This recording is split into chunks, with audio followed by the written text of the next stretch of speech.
Hi viewers, tingnan yung aking dalawang speed meter. Ayan.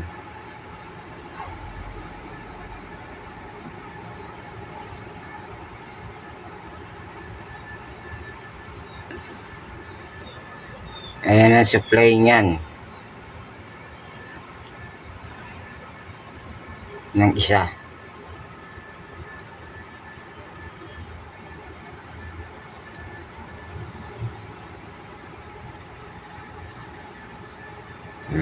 Yung isa namang ito, ginagamit ko yan sa motor. Super yan. Hand carry yan.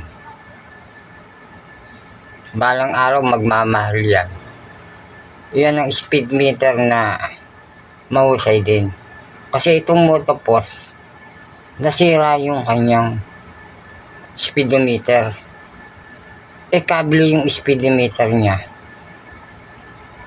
Hindi basta ma-repair kasi kable. Kaya dito na lang. Ito walang problema kahit umatras ang sasakyan mo.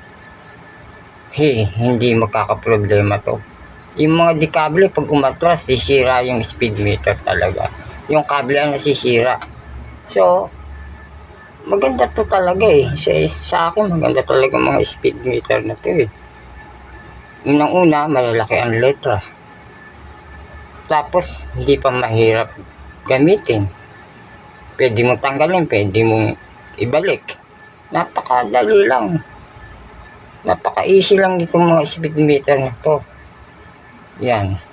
Ito, lagi kong ginagamit sa tricycle yan Yung speedometer na yan. Nako, magandang gamitin yan.